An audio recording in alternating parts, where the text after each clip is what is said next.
Good afternoon, everybody, and welcome. I'm University President Mark Schlissel, and it's a pleasure to be here to help celebrate faculty excellence at the University of Michigan. I'd like to acknowledge my dean colleagues, faculty, staff, and students who are in attendance, and thank them for their contributions to U of M excellence. I'd like to give a special shout out to our colleagues in the Horace H. Rackham School of Graduate Studies, which selects our distinguished university professors each year. Our Board of Regents established the Distinguished University Professorships in 1947, creating U of M's most prestigious professorships.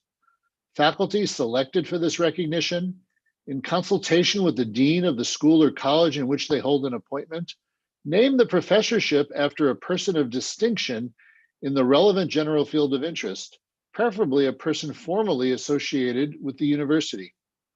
The duration of the appointment is unlimited, and the title may be retained after retirement. The DUPs recognize senior faculty with exceptional scholarly or creative achievements, national and international reputations for academic excellence, and superior records of teaching, mentoring, and service. These are qualities that set us apart at Michigan. Education and research are interdependent and synergistic.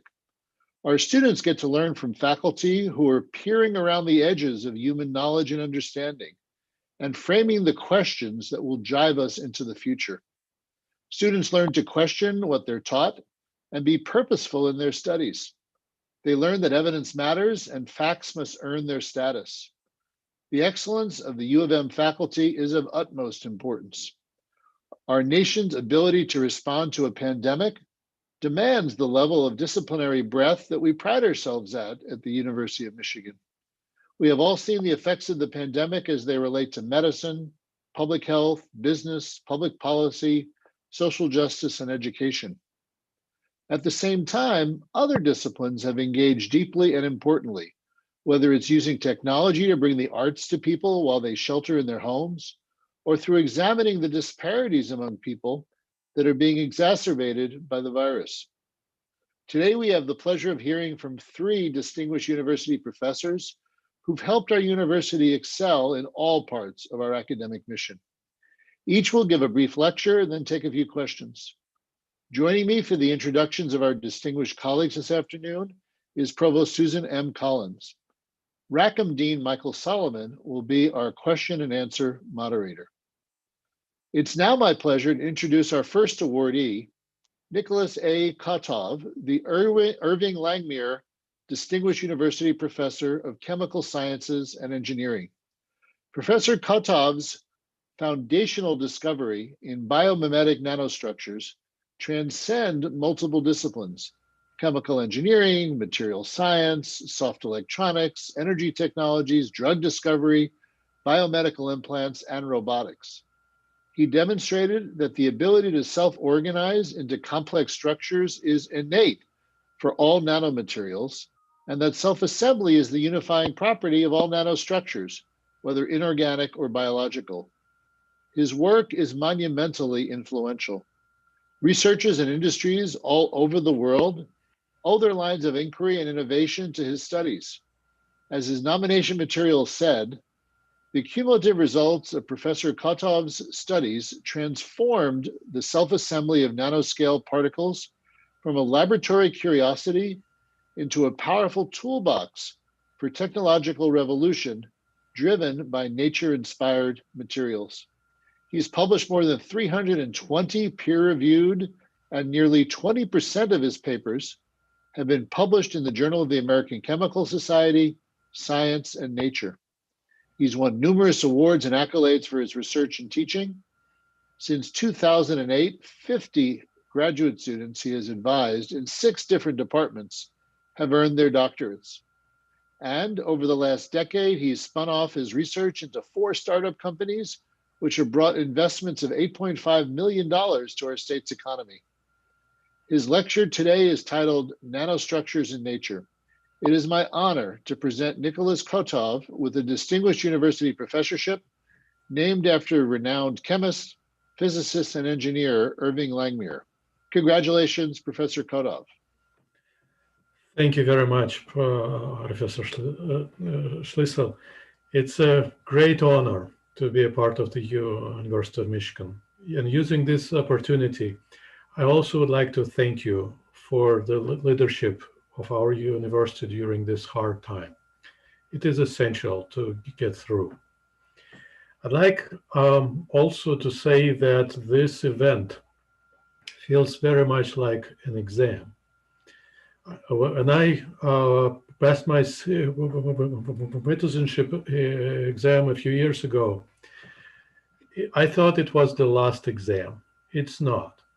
And today it is another one. And the difference is that now I'm at much higher court, at much higher, highest commission that is possible, the commission of my peers. And by using this opportunity, I would also like to talk to you today about some of the important subjects which encompass the discovery of nanomaterials in nature and in technology. The difference with the PhD exam is that some of my mentors are actually not in the room. In fact, one big mentor who is Irving Langmuir, I never met him. And yet I'm fairly confident that he would approve of this topic because he was a physicist, he was a chemist. He also very much was interested in applicability of his studies. And he also was a very outdoorsy person. He also said that invent your own problem and solve them, and discover the questions which drive the ability nature to evolve. And with that, I would also like to say my great thanks to the mentors who I had during this journey, Janusz Fendler and Helmut Neuwald. Unfortunately, they cannot be here as well. And along the way, I met great academic leaders. And I am grateful to all of them because they saw something in me which I potentially did not see myself. And many colleagues which I met along this way. You can see them here. There are only part of them here. And I'm grateful for their wisdom, honesty, and great contribution to all of the discoveries that you will see today. These are wonderful scientists with great titles and many findings which are better than mine. One academic leader that you might not know, who does not have as good title as everybody else in this slide, his name is Felipe VI. And he has a number of connections to this group, but one big reason why he is deserving to be here because he made at least one right decision. He named his daughter just like my daughter, Sophia. Of course, the big difference that my daughter have graduated from the University of Michigan. I also would like to say that I am incredibly proud of my other daughter and my niece, Nicole and Daria. They're working now and learning physical chemistry, Nicole, and material science, Daria, and I think they are doing much better than I was doing at that time. My wife deserves many special thanks. She's very creative, and without her support, it wouldn't be possible to be at this event. With that, let me talk about what nanostructures are. And I think for a lot of people in this room, it's very much related to something which is connected to computer or maybe some futuristic nanomedicine. And very few people think that nanoparticles are a part of our everyday environment. Example is influenza. They are nanostructures. In other case, we never think about space and universe, and yet it's full of nanoparticles floating there. And if we look at the constituents, they are diverse and form chains and more complex structures that you can see here. Nanoparticles are also a part of air that we breathe, the smell and taste of ocean air is due to these complex nanoparticles that you can see. They're also part of our environment. And if you get out and try to dig the dirt, you will encounter nanoparticles, and these are the majority of the components of Earth. These are clay nanostructures that you can see here. And they form incredibly complex structures in our everyday life. If you drink a glass of water, these are normal tap water from an arbor, from my house. Trillions of nanoparticles are in each gulp. And if we drink coffee, we also make the nanoparticles of carbon. Each coffee has few trillions of nanoparticles every time we drink it. So that all leads to the necessity to understand what do they do in nature and how do we understand their behavior there. Well, one of the unifying ability of the nanoparticles is actually to move. This is the universal movement of the particles, atoms, and molecules, and it's supposed to be random. This is the law of Einstein, but actually, in many cases, nanoparticles violate the law. They self-assemble. That's because their motion is not random. It's actually correlated with each other. For instance, when the particles have anisotropy and they're close to each other, or it's correlated when they're close to the interfaces. In both cases, they can form very complex nanostructures, and this is what we'll be looking at. It's also happening in our bodies. These are the bones, which are formed from individual nanoparticles of the mineral, which self-assemble with other organic species. And that leads me to the question, what is the difference between the other species which can self-assemble and inorganic nanoparticles? To answer it shortly, it's simplicity. The nanoparticles can assemble under a very wide range of conditions with minimal requirements to their own structure. And the other two reasons for that is that because of their nanoscale, the Brownian motion is fast, and therefore they assemble fast, and the attractive forces are very strong. And this leads to a number of properties which we never thought about in a normal manner. This is that self-assembly is not just a property of some special molecules or special particles. It's the property of all the particles. These are innate properties of these structures. And they can lead to amazing complexity, and that's because of the diversity of shapes and diversity of forces. In fact, very simple asymmetry, if you just have two opposite sides, just like plus and minus with charges, leads to a great variety of structures. Let me give you some examples why it's easier than in biological structures, and also what kind of complex structures we can make. For instance, many people are aware of amyloid diseases. Thanks God, these are properties, and they assemble very slowly, days or years. And in order to assemble the amyloid peptides need specific conditions, strong interactions here, very hydrophobic, very high dispersity. For nanoparticles to assemble in the same chains, they can do it in your kitchen. If you take very simple nanoparticles, they can form this similar kind of structure. This is not yet complex, but let's increase the complexity a little more. These are two-dimensional structures. These are nanosheets. They assemble in the same conditions.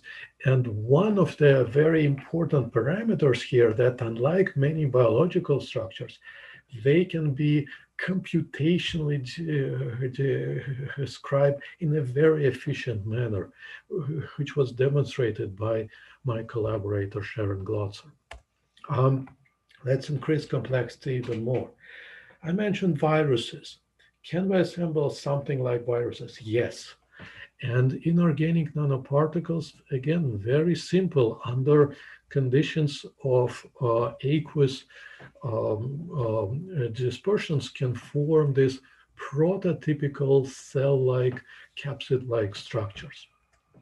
Can we do the greater complexity in geometry? Can we make, for instance, helical structures like tobacco mosaic? Yes. For that, we had to harness another anisotropy, another asymmetry, which has plus and minus, or left and right, the anisotropy of chirality. And once we impart this to the nanoparticle, they can form amazingly complex structures. Not just this, but look at this recent work. These are the gold cystainite nanosheets, and they are chiral molecules on top at the bottom, and they can form amazingly diverse, complex structures. And some of them are not only complex, but also monodispersed. For instance, these chiral hedgehogs and kayak particles. One of the unexpected discovery in this work was that we actually can not only compete with nature with the prototypes of these chiral hedgehogs with coccolith particles, but also make more complex structures as we enumerated by using the graph theory. But complexity is just one aspect. We can also think about some other biological-like structures, and these are some of the interesting properties of self-replication that Connor discovered just recently in our work. So these particles behave just like the bacteria. With that, we might want to think about another quote from Irving Langmuir. He's definitely a hero of mine, and I have no a problem with calling him a mentor, because this quote makes a big difference in how we operate in sciences.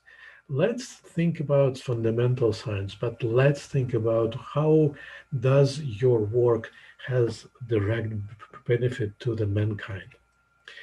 In order to address that, we looked into the big problem of the materials properties. We cannot get a lot of properties which are of interest for many technologies.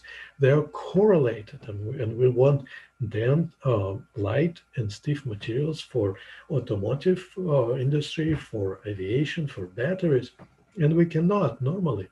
This is described by this diagram, and there are some other diagrams like this. And it turns out that we're not the only one who knew about that and tried to solve it. Self-assembled nanostructures in nature, for instance, nacre, this is the material in the inner lining of the oyster, have been solving the same problem for billions of years. And they found how to solve it. These are the layers of self-assembled nanoplatelets, which are very much like the clay platelets. In order to address that, we actually use some of the ideas that Langmuir and his collaborator Catherine Blodgett uh, um, uh, invented in the form of Langmuir-Blodgett monolayers and multilayers. They're made at the interfaces. That time they use surfactants, but we and many other people in this self-assembly at interfaces had translated it to nanoparticles. And here are, you see, some people uh, with whom I collaborated and benefited from their wisdom and honesty. And one exception here is, again, I mean, King Philippe, but I think he can be here in this community as well, because as long as he wears mask, he actually uses the assembly of nanostructures against the viruses, of course, at the interfaces.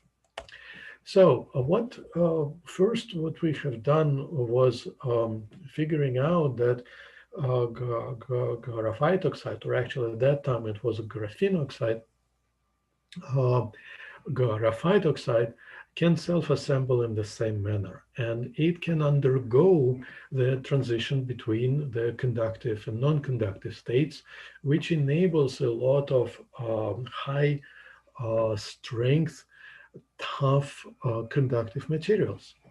They can be made in films, but also in the bulk structures, and they all replicate the nanoscale nacre. And it's all located in that part of the diagram. And eventually this resulted in the formation of, the utilization of these layered materials in battery, as we can see by just looking at some examples of graphene batteries, which are now, you can buy it on Amazon. Less known is self-assembly of something probably more mundane. But this is, again, the graphene oxide, which forms this nice, smooth, self-assembled layers at many interfaces, in fact, any interface. The other example of assembly at interfaces is with clay nanoparticles, the same clay that you saw before. This was my first work at Oklahoma State University before I joined in 2003 University of Michigan. We looked at the assembly of montmorillonite at the surface of plastic, and I have done this in my office. I mean, literally, because my lab was not ready. And it's another example of how we can outsmart the randomness of particle motion and have a correlated assembly of these platelets at the interfaces. It turns out, again, that they are strong, stiff, tough, but also they are transparent. They also have the ability of block the transport of gases as well as odors. And that is now widely used as the gas barrier layers. These are the data from Sun Chemical. These are exactly the same clay platelets, and you can find them on many packaging. In fact, I asked one of my students, Yuan, to look at the packaging of these cookies. Interestingly enough, nanoparticles are there as well, and they are serving they are there in order to resolve the freshness of this product.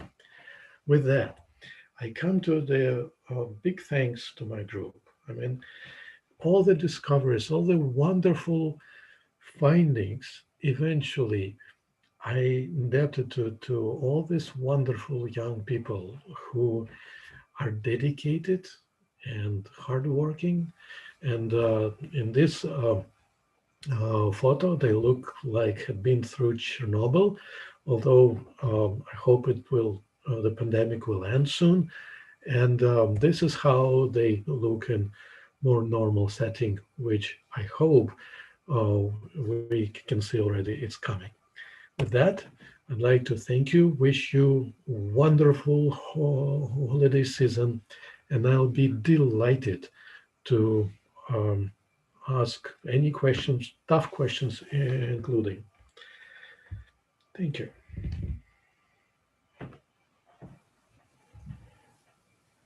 Thank you very much, Professor Kotov. Nick, what a wonderful lecture. It included span from interstellar dimensions down to nanoscopic dimensions. I'd like to remind the audience that you are welcome to please contribute to the question and answer, but you can ask questions within the chat. And I'll begin with questions. And the first one, Nick, is nature has, you clearly are finding inspiration from nature in the work that you do. If you could talk a little bit how that works specifically for you personally. Nature is so big. Like, how do you focus in on something to learn from when you want to actually solve a particular scientific or technological problem? Thank you, Michael. Thanks, Jean Solomon. First of all, it's a pleasure to be your colleague. It works for many different scientists. It works in different ways. I personally garden.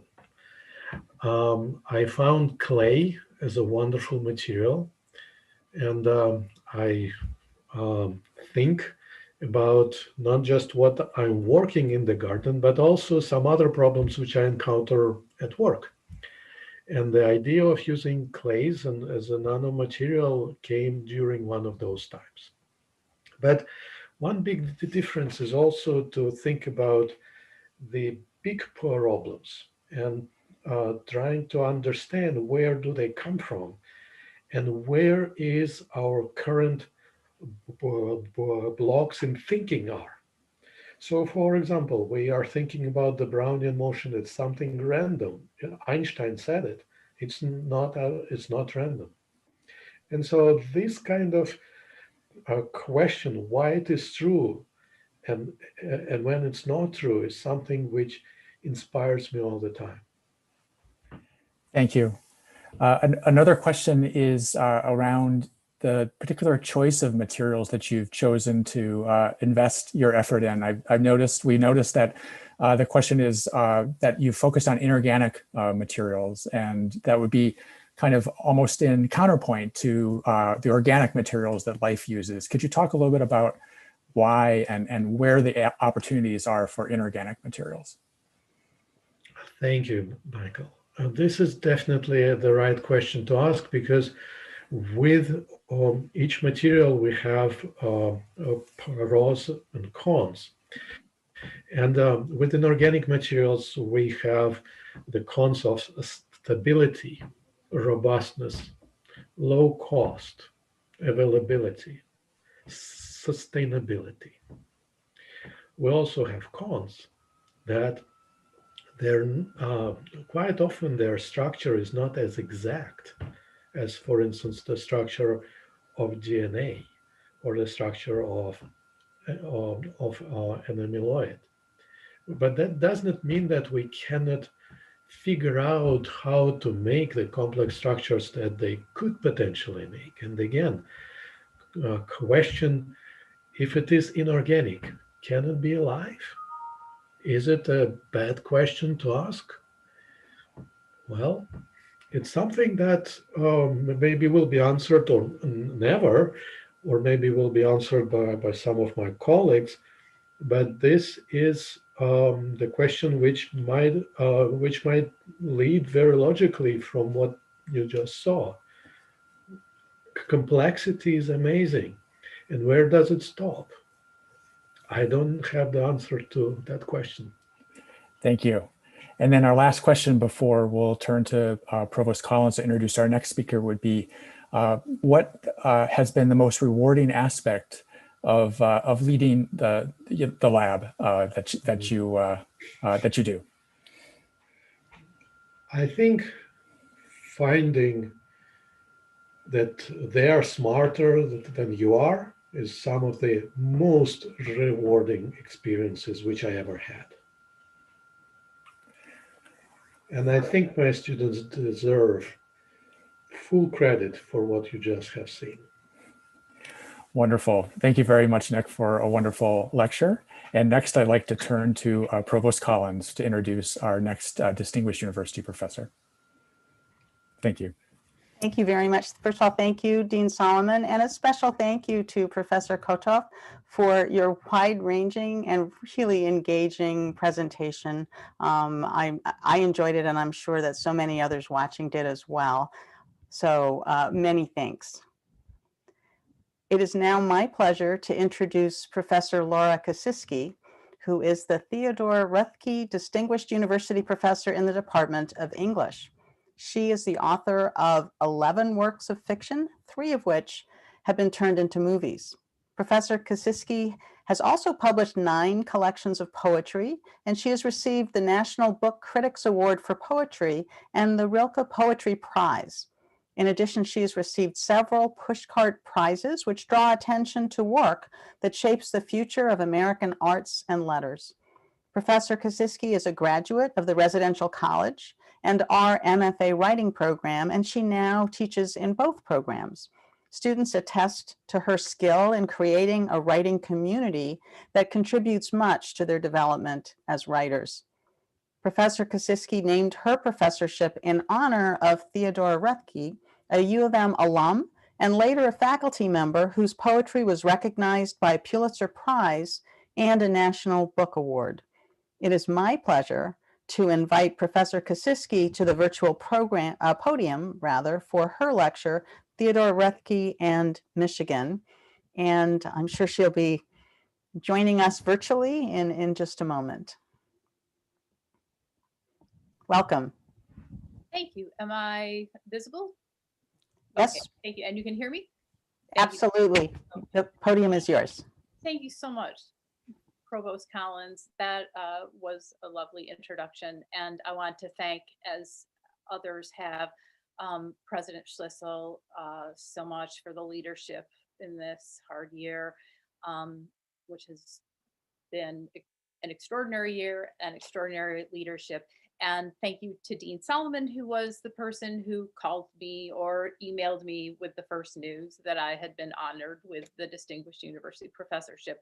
And I would like to say that if I in any way deserve any adjective having to do with being distinguished and to be in the company of my colleagues and professors who are being honored here today, I owe it. I truly do owe it to the University of Michigan from, I think we could say at this point, from the cradle to the grave.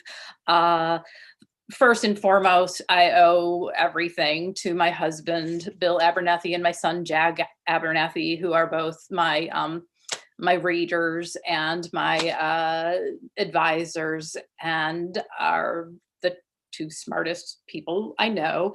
And then also to a long list of colleagues and friends who've helped me with my writing and supported my teaching, especially in the English department, my fellow writers who were there from the very beginning. This is just skimming the surface, but Linda Gregerson, Van Jordan, Doug Trevor, Khaled Matawa, and my colleagues and former teachers in the residential college, Laura Thomas, who was my classmate, and Ken Michalowski, Warren Hecht, and Cindy Sowers, who were my teachers. And also some of these people then taught my son, who was an undergraduate at the University of Michigan.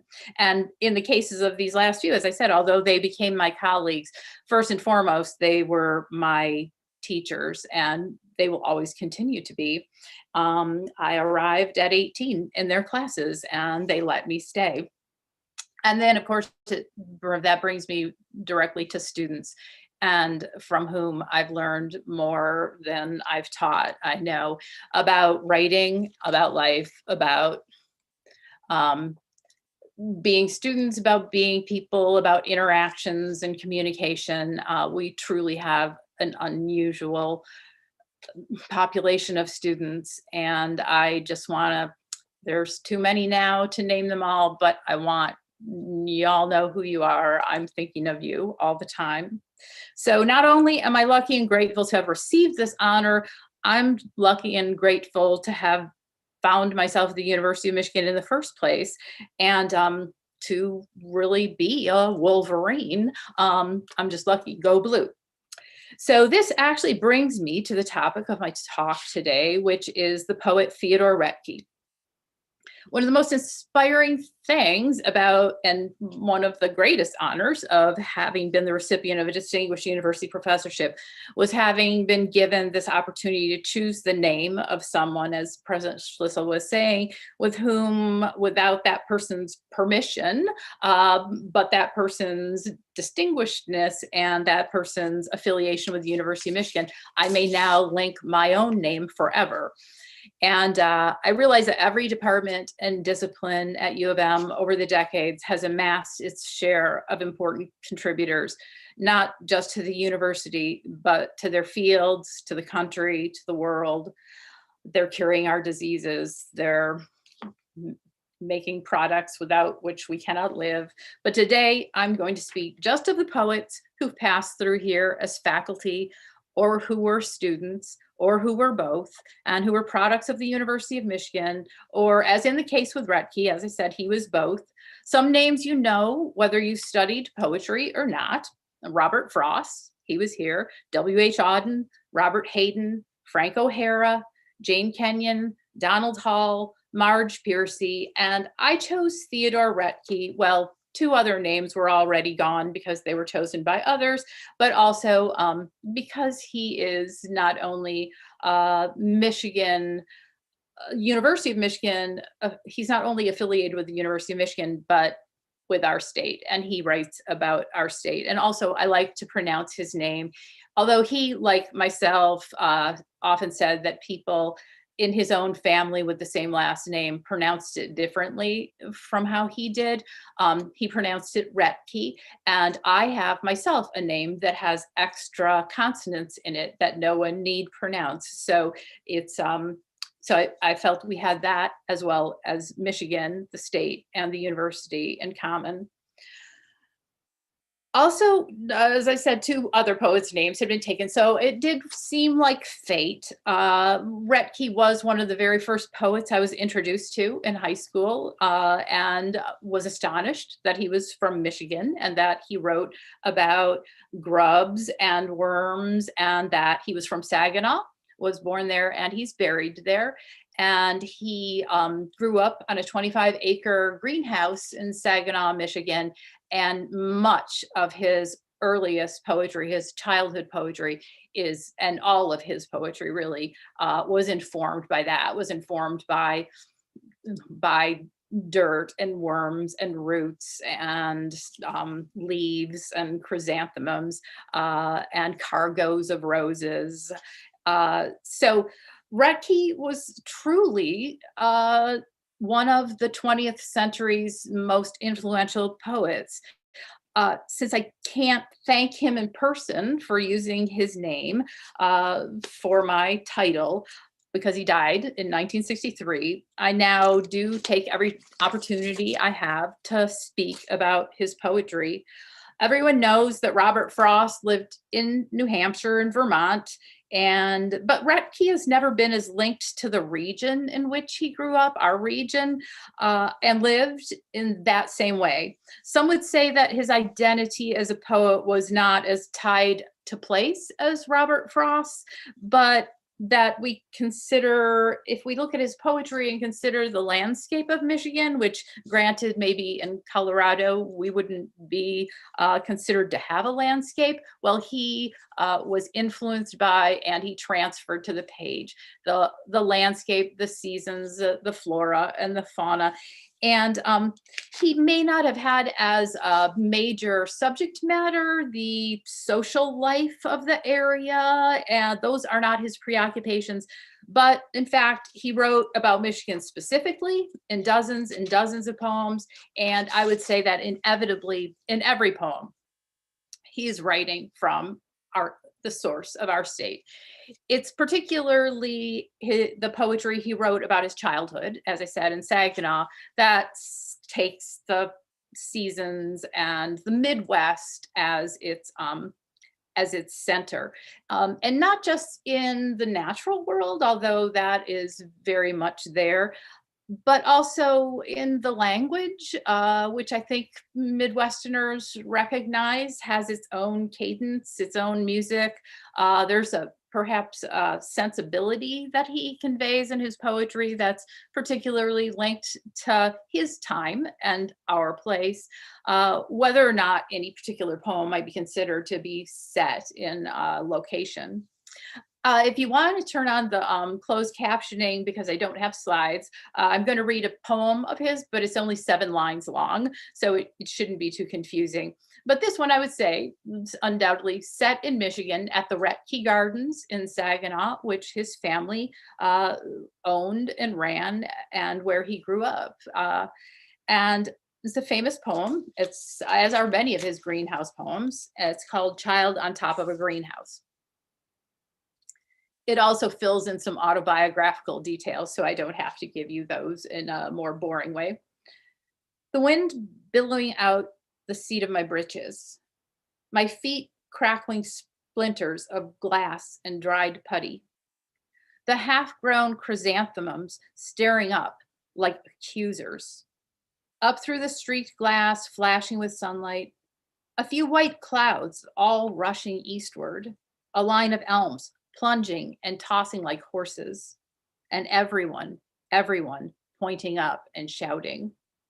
Everyone pointing up and shouting at the boy on the top of the greenhouse. What is he going to do? The poem is sometimes read simply as an anecdote. A kid goes up on the roof. He's not supposed to be there.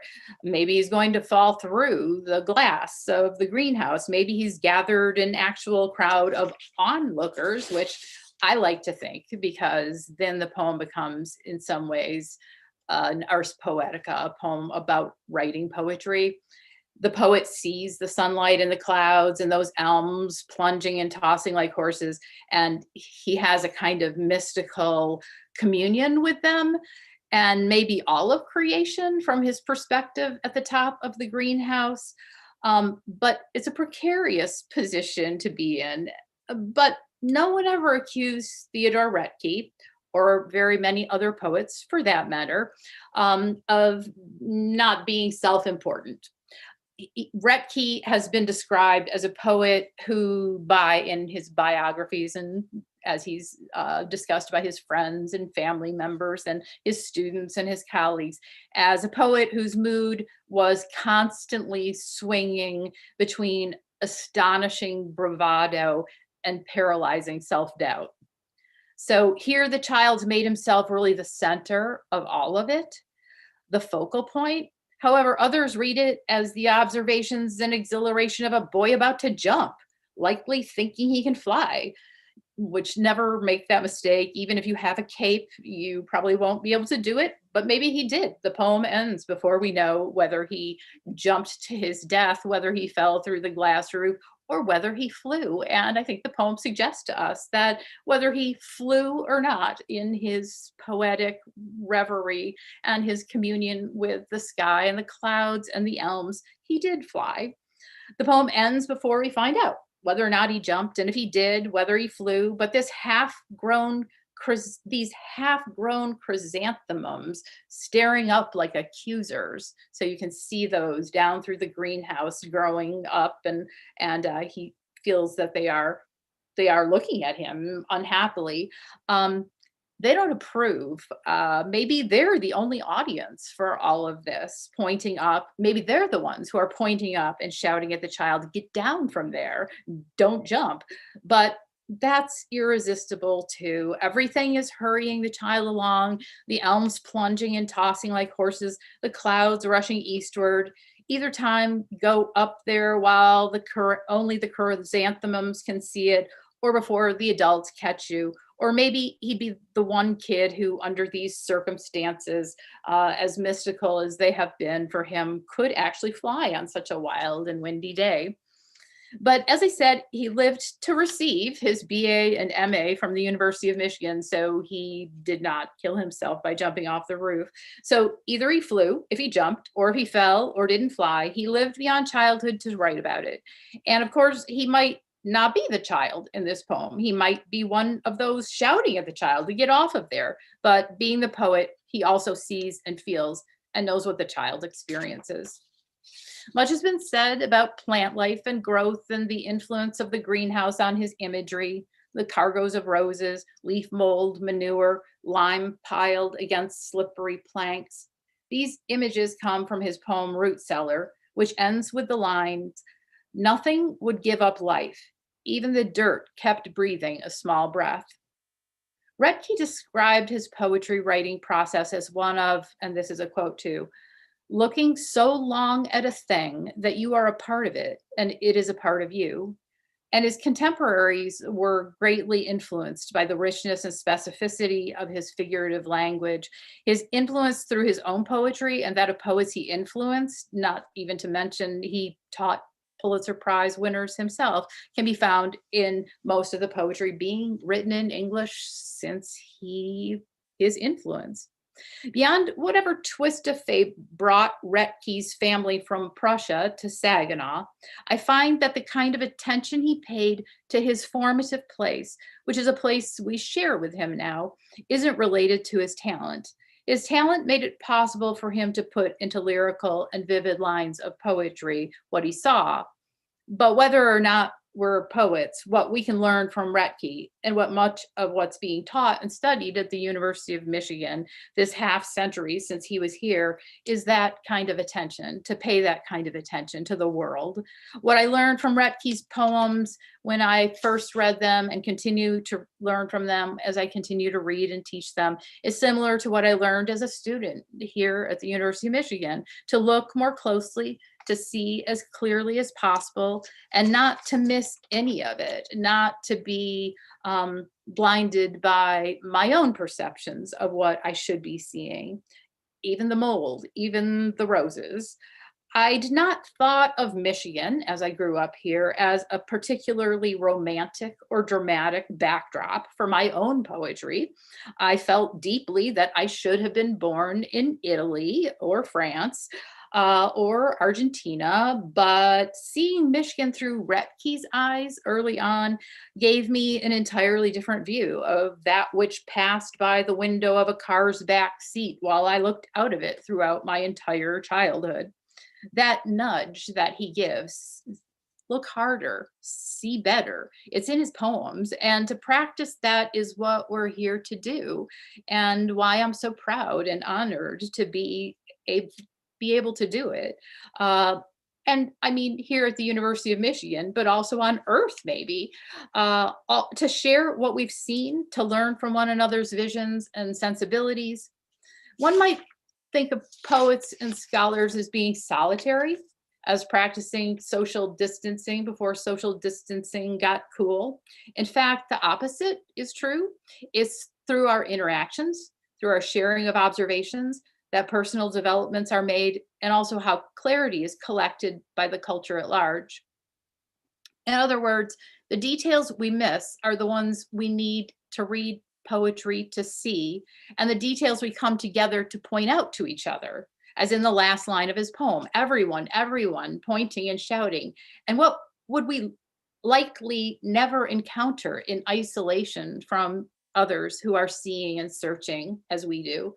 I myself feel incredibly grateful to be at the University of Michigan among so many colleagues, staff, and students, and others, alum, and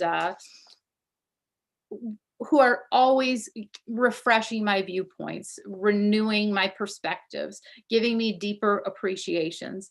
I look forward to the years ahead of us in a community dedicated to celebrating all we share in common, as well as encouraging us to celebrate our differences and all the opportunities this endeavor we undertake as we communicate and collaborate and contribute to the strengthening and deepening and sharpening of our collective and individual perceptions.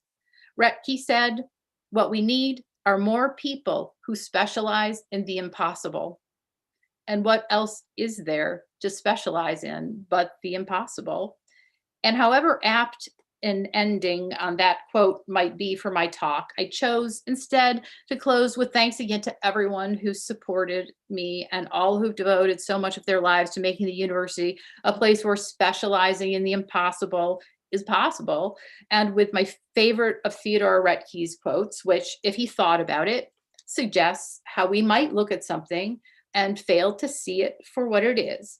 Like Roethke himself, as he's described in biographies by his friends and students and colleagues, this quote is both humble and grandiose, which seems suitably Michigander and Midwestern to me, perhaps. And it is, and I will show you, I was afraid to do slides because of technical difficulties. So I blew up a photo. Oops, I don't think you're going to be able to see it. Oops.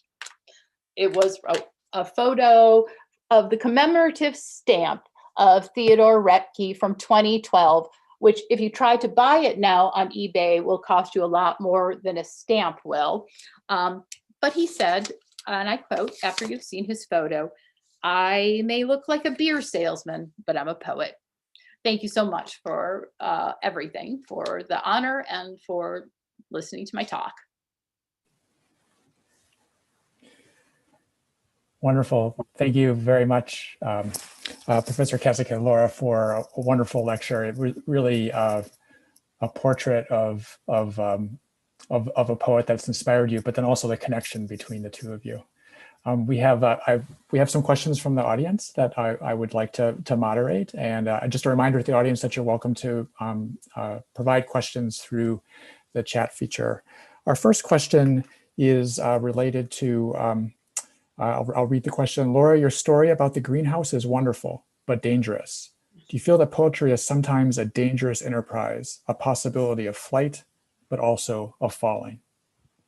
Well, I love that idea. Apollinaire, the surrealist poet, wrote in French. I don't speak French, so I'll be telling you in English.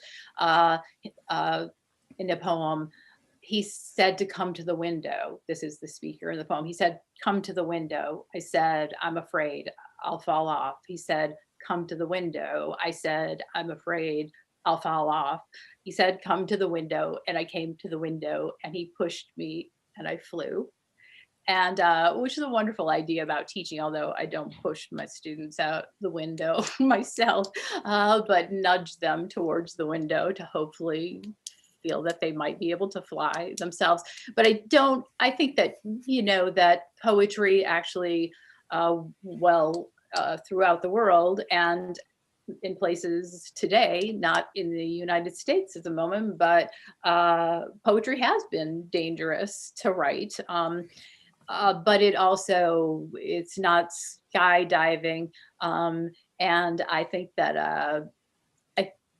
that actually it's far it's far healthier and a better way of approaching the world than many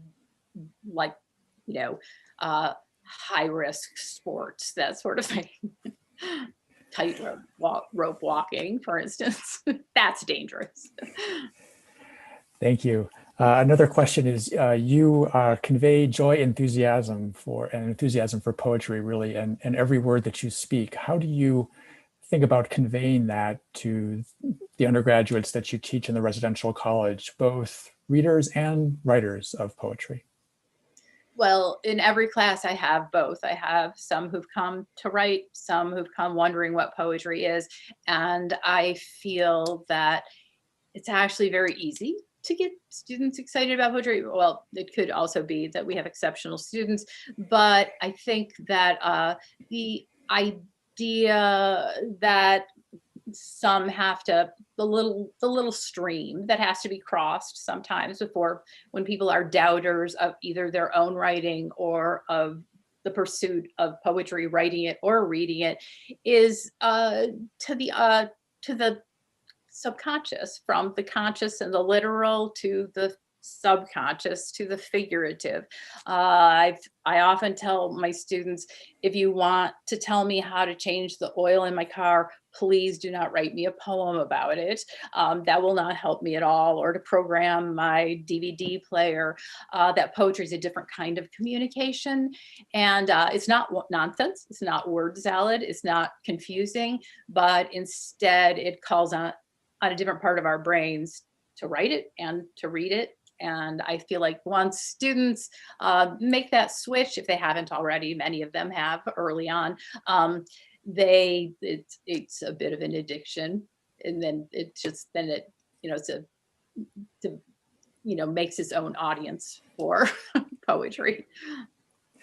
Thank you. I think we have time for one more question before we ask Professor Collins to return to the screen, which is, you talked in your description of the greenhouse poem about really a sense of place. Could you also talk a little bit about a sense of time and how that connects to you personally across an era, but also both you, but then also when you speak to your students about poetry? Is that a variable as well that you consider?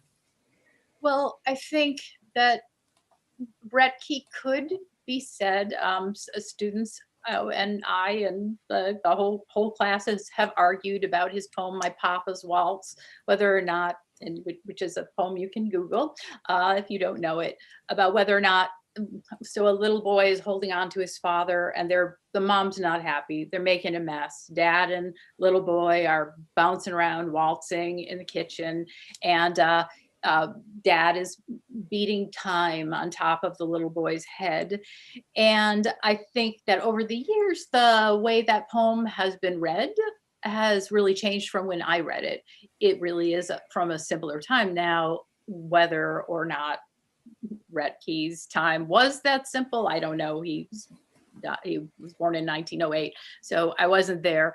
But I do think many of his poems do convey a sense of nature being unlimited, we get very little commerce and traffic and freeways in his poems. So the times changed the poetry. But what I also like is that I see my student poets and my contemporaries making musical and lyrical poetry and mystical observations about strip malls and, as I said, freeways. So times change, but poetry is a way of looking at the things. It doesn't require a forest all the time or a greenhouse either. Thank you so much. Thank you very much for your lecture and congratulations. Provost Collins?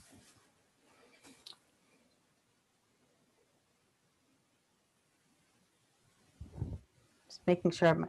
So first of all, thanks again, Dean Solomon, and to Professor Kasisi. First, congratulations, but also thank you so much for a really thoughtful talk. You certainly have helped us look more closely and see, and that is much appreciated. So thank you. It is now my pleasure to introduce Dr. Victor Lee, the James R. Rice Distinguished University Professor in the Department of Civil and Environmental Engineering. Professor Lee is recognized internationally for his work in developing engineered cementitious composite, which is also known as bendable concrete. It makes infrastructure safer, extends its service life, and reduces maintenance costs and resource use. And with his research group, he is exploring and developing additional new multifunctional materials that are targeted at enhancing civil infrastructure sustainability and resiliency. In addition to international awards for his research, Professor Lee has been recognized for his outstanding mentoring of graduate students and his effective and engaging undergraduate teaching. In naming his professorship, Dr. Lee chose to honor James R. Rice, a leading expert in the field of theoretical mechanics in earth and environmental science. I'm so pleased now to invite Professor Lee to the microphone for his lecture entitled Harmonizing Our Built and Natural Environments with Bendable Concrete. Dr. Lee? Thank you very much. Thank you, Provost Collins. President Schlissel, Provost Collins, Dean Solomon, distinguished guests, ladies and gentlemen. It is my honor to share with you today a subject which is very close to my heart, which is harmonizing our built and natural environments with bendable concrete. So you might wonder how all those come together. Let me provide a little bit background of the work we have been doing over the last couple of decades. This slide here shows the temperature rise. It comes out from an IPCC report. Since the 1960s, temperature has been rising. It's projected to rise further and hit the 1.5 degrees C critical temperature by the year around 2040, which is only about 20 years from now, when there will be catastrophic events around the country, particularly coastal areas. And we are already seeing fires, extreme fires, droughts, and hurricanes. It's not surprising, therefore, that you see young people rising up, shouting out for help, that we do something now. Okay. And this is something that I think we have to act on very quickly. The problem is big and the time urgency is high. So the challenge to us is how to bring down greenhouse gas. And you might wonder how that connects to concrete at all. Okay, so the built environment, if you think about it for a moment, let's take a step back and look at this world map where I show the big cities, so-called mega cities, more than 10 million in the big red circles, including, for example, New York, Los Angeles, Tokyo, Beijing, Shanghai, all those big cities. They are holding a lot of people. This trend of urbanization, it requires the support of a lot of infrastructures, buildings, roadways, tunnels, water infrastructure, energy infrastructure, and so on. What is the material that is used to build these infrastructures that support the quality of life? Well, you guessed it, most of it is concrete. So among all engineering materials, concrete is more than 80%. Okay, so every year, the consumption of concrete amounts to 12 billion tons, 12 billion metric tons. We have about 6 billion people on this earth. So it's about 2 tons per person per year that we are consuming. Lots and lots of concrete material. Now the challenge, the problem with concrete is that it uses a Portland cement binder that requires a large amount of energy to produce. And not only that, it also produces a lot of carbon. Okay, so to produce 1 ton of concrete, it generates about 1 ton of carbon dioxide. That's a lot of emissions that we're talking about here. And it's not surprising, for example, the UN points out that the construction and buildings domain industry accounts for about 40% of all the global CO2 emissions. It's also not surprising that we are seeing headlines like this one that appears in The Guardian: concrete is tipping us into climate catastrophe. So we have to do something about it. And the question is, what can we do? We know that we need the built environment. We also need the natural environment. We need them to coexist peacefully, harmoniously. How do we do that? So that's the challenge we give to ourselves. Can we create carbon negative concrete with 10 times the durability? We're not quite there yet, but we are working towards that goal that we set for ourselves. So let me share with you some of the findings, some of the results we have so far. So normally, concrete is very strong in compression. So on my left, I show a slab of concrete put under bending load, and it fractures. Okay, concrete doesn't like to put intentional bending. But with this ECC, or engineered cementitious composites, invented at the U of M holds about a dozen patents on this new concrete material. You see that it can be bent out of shape and it smiles at us without breaking into 2 pieces. Okay, So this material is very, very tough, very ductile, just like metallic steel material, while keeping all the advantages of normal concrete. And it's also extremely durable. Now, the way we reduce the embodied carbon in this material is to replace a lot of the Portland cement. They have been displaced by metakaolin, which is a clay material, limestones, and fly ash. Fly ash is an industrial byproduct from the coal-based power plant. And this can reduce the amount of embodied carbon in concrete material. We also make the material very damage tolerant, and in fact, we make it have the ability. Earlier, there was the question about inorganic material, how we simulate natural material, organic material. Here's my hand, that's organic material. And we know that, and what I'm circling here is a paper cut. And we know that paper cuts heals itself. Can we make concrete that can repair itself? And I dare to say that we are getting there, as you can see in this sample that has been damaged, but exposed to air and water, it repairs itself. There's no external repair intervention required. So these are the ideas that we are looking at that reduces not only the embodied carbon in the material, but reducing the operational carbon when the material is in use in our infrastructure. So in Michigan, I'm sure most of us are very familiar with our notorious roads, our potholes, and it can be made something of the past by using this kind of material. How did we get to that? Well, the answer is Professor Rice, Professor James R. Rice, which I take the honor to have his title, to have his name in my title. Professor Rice is standing next to me, to my right. He is the one who invented the J integral.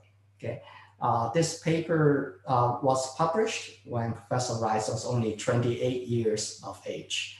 And the paper has been repeatedly cited. Last time I came, I looked at it, there was over 9,000 citations of this one single paper produced by Professor Rice. Now, we use that idea of the J integral to control the cracking behavior of concrete material, modifying it, the behavior, so that it becomes ductile from a normally brittle behavior. We also borrowed ideas from nature, very much like what Nick Kotov mentioned earlier.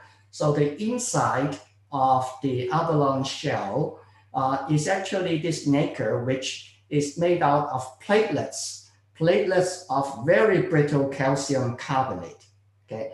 Except that when you put a load on this material, it becomes like a metallic material. So how did nature do that?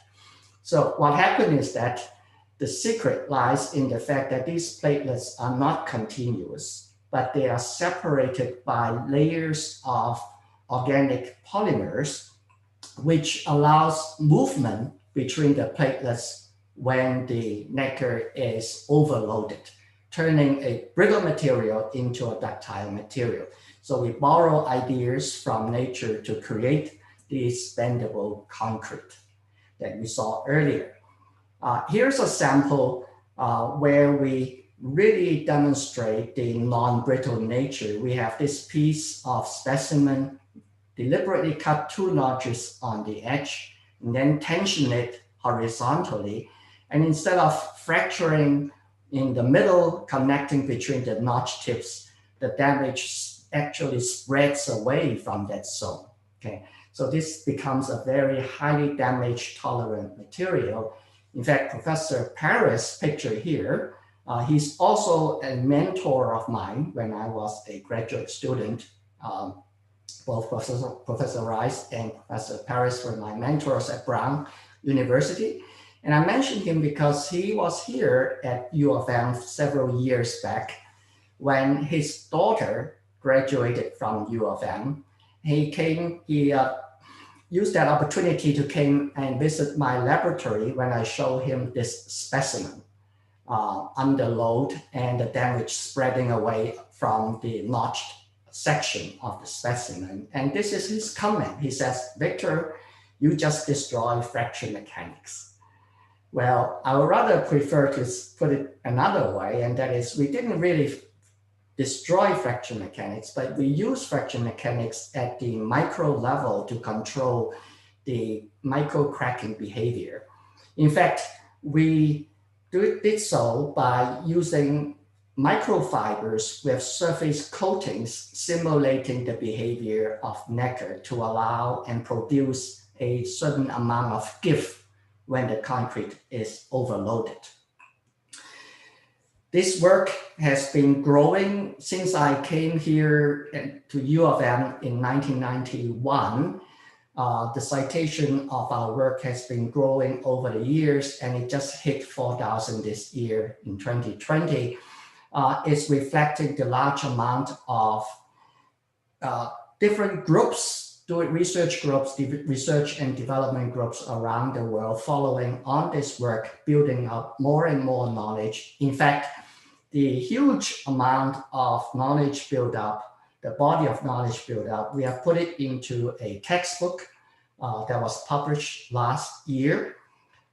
Even more exciting is the fact that this material is now emerging in different applications, including buildings, transportation infrastructure, water infrastructure, and they are now showing up in different countries, in Asia, in Europe, in the US. The material is used in precast construction as well as cast on-site construction. And they are used for new structures as well as repair structures. So what are we doing now with this material? So as I mentioned, we are very concerned about climate change and the huge amount of concrete that we use and the accompanying carbon emissions. So we said to ourselves, wouldn't it be nice if we can actually not only reduce emission, but also actually take carbon dioxide from other industries and use it as a resource in our bendable concrete and make it even better so that we create even longer service life infrastructures so that now we have a circularity, so to say, utilizing carbon as a resource rather than a problem. Okay? And we have been able to do this in precast products now.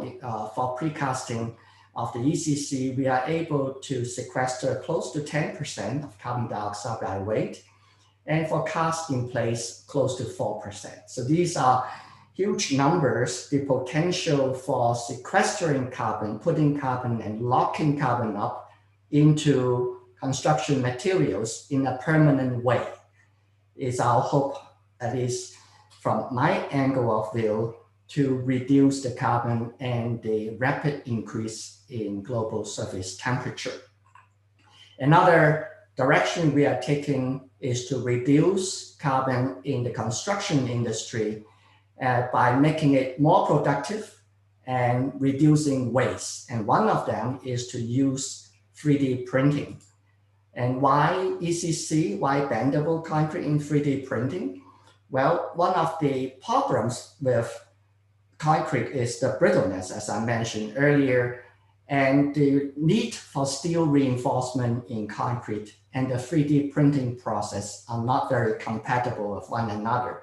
So wouldn't it be nice if we are able to 3D print structures, large scale structures, without the need for steel reinforcement? And that's where the utility of ECC comes in. So with collaboration from my colleagues in the School of Architecture, we printed this twisted column, and this is our structural testing bay. If you have walked by our department, you see this huge area high bay area where we will be doing 3D printing and structural assembly and testing against this big reaction wall. Remember, in our built environment, we build big things, unlike what Nick talked about earlier. We can live inside nanoscale structures, but we have to deal with infrastructures, which are very big. Okay, so we realized very quickly that materials technology is important, but it's not enough. Robotics technologies are important, but technologies by itself doesn't solve all the problem. We need policy tools, we need business tools. We need to bring this technology into the real world in order to really make a difference, okay? And for that reason, we are collaborating with colleagues in the School of Architecture, in the Ford School of Policy, in the Ross School of Business, School of Environment and Sustainability. We need to bring all these diverse disciplines together to address this big problem that we are facing. And we do this in partnership with foundations, governments, and industry. And this is the reason we built this Center for Low Carbon Built Environment with the mission of cutting 50% of carbon by the year 2030. I know that's a very tall order, but that's the reason why we need all the support and collaborations from different segments of industries. And we hope that our center will be able to contribute to the university's carbon neutrality goal as well. That would be our dream, to make our campus a leader among our peers in transitioning to a low carbon economy. Why not?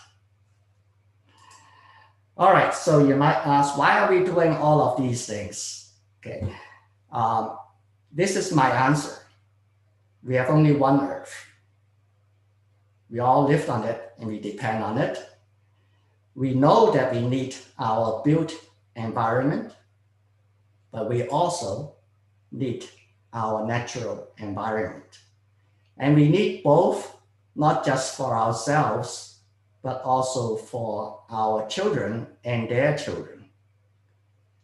And to me, that's the true meaning of sustainability. So I hope many of you listening will join us in facing to this challenge of harmonizing the built and the natural environment. Thank you so much.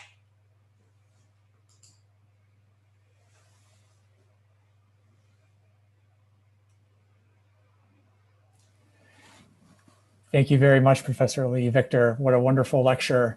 It put some things in really clear framing for me. I had no sense of just how much concrete I, as an individual, use, and also just how complicated and changeable concrete is. I think of something that you know, has always been there and always will be there, but your talk has convinced me that concrete is actually itself a changing object. It is. You're quite right. Actually, we are trying to make it smarter. Concrete has been around, as you pointed out, for a long, long time. But in my mind, they are pretty dumb so far because they are only made to carry loads. Well, how about if we make them being able to repair themselves? How about if we make them being able to breathe, to clean air and so on? So those are the kind of things that we are doing. Thank you. I want to remind the audience that you're welcome to submit questions through the chat feature. And our first question is just a question about how all this happened. You mentioned the 9,000 citations from Professor Rice's article, but there's such a big gap sometimes between theory and experiment and practice. And I wonder if you could share for us a little bit about the process, like how did you have the confidence that you could make this real, or when did you know that it actually could be done? Well, I think, as I always tell my graduate students, especially the new ones just coming on board and begin their research, smartness is important, hard working is important, but there's one element that very few people recognize as researchers, at least to me, is extremely important as a successful research one has to be very brave. And graduate students often look at me, stare at me, and say, well, I'm not being trained as a firefighter. Why do I need to be brave? Well, you need to step into the unknowns, so to say, uncomfortable areas, crossing disciplines. And so those are the kind of things I think are extremely important, and it enables me to cross into different boundaries. I might surprise you, I'm actually not trained as a civil engineer. I don't actually have degrees there. My undergraduate is in economics, and my graduate work under Professor Rice actually worked on geophysics. So you can see that there is a whole, but this is the beauty of doing research. And U of M is a great place for us to cross disciplines, to work with colleagues from different units and share ideas. And this is just lovely. I don't think we can find another place like this. So I learned a lot in that process of exploring and just trying to be great. Thank you. Our next question is, someone is wondering how bendable concrete really is. So just in terms of maybe even moving your hands, like how much would this concrete that you're talking about, how much would it actually bend? And why is the amount that it bends, how is that enough? Yeah, so just to give you an idea, one way to measure bendability is the amount of straining, particularly in tension, that the material can take before it fails. And normal concrete can take about 0.01%, okay, before it breaks into two parts. It's a little bit like glass, for example. You cannot bend a piece of glass or pull it in tension too much before it suddenly fractures into two pieces. Okay, now ECC has a strain capacity of about 5%, which means 500 times compared to normal concrete. And this is the reason why I was able to show you that slab of ECC bending into a highly deformed shape. The material has been used in full-scale structures. I think I showed one of the buildings in Japan. That was a 60-story building in Osaka. So if you ever have a chance to visit Osaka, go to this Kitamahama station. And right above that station is the tall building, 61-story building. It's the tallest residential tower that uses this bendable concrete to absorb energy during seismic loading of the building. Thank you. I think our next question from the audience is related, which was, how could you find use of both bendable concrete or the carbon concrete that you spoke about in the second part? How could those find use on our own campus? So on our own campus, well, the third thing I will point out is that we, as a university, we own a lot of infrastructures. We own roads, we own buildings, lots of infrastructures, and many of them are built out of concrete materials. So I think there can be usage in new construction, but also in the repair of infrastructures on campus.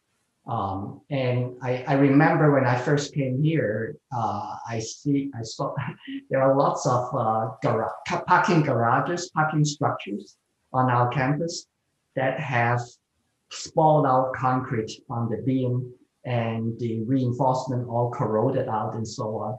So we do a lot and actually spend a lot of money doing repair work, and it's really not necessary. And beyond our campus, I would say that we can also support the goal of our city of Ann Arbor to go carbon neutral.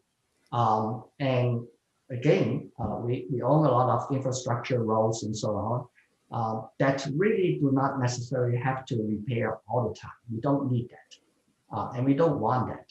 And that's a very carbon-intensive process, resource-intensive process to keep repairing. Infrastructure is different from other products in that they are big, I already mentioned it already, and they are very long life. So often people say infrastructures are like monuments. They stand there for a long, long time. The implication is that we have to live with it. And that means many, many repair cycles and resource use and carbon emissions. And so we need to do that, something like that. And what's the best, what better than to start at our own campus? Thank you.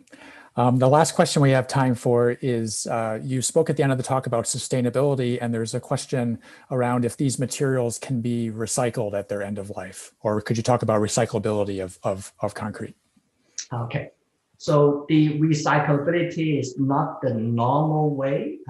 The way we make it actually is so tough that they are very difficult to break down. So the normal way of breaking it down as a way of recycling is not what we are thinking about, but rather we are thinking about total reuse because of the durability of the material. So we have a project where we almost simulate the idea of Lego blocks. You know, kids play with Lego blocks, and one day they make a train out of it, and the next day they disassemble and reassemble it into a bridge or a house, for example, right? So we don't actually construct like that, but why not? Now, if we can make very durable concrete that can be jointed together like Lego blocks, okay? And ECC allows that possibility. And we can today make a building out of these Lego blocks, and tomorrow, or well, not tomorrow, but 25 years later, we decided that that becomes obsolete. We can, instead of destroying that building, we disassemble the blocks from that building and reassemble it into a footbridge, for example. Wonderful. That would be our full reuse rather than recycle. Understood. I believe that's even better for the environment. Wonderful. Well, thank you very much for that that wonderful lecture, Professor Lee. Thank you so much.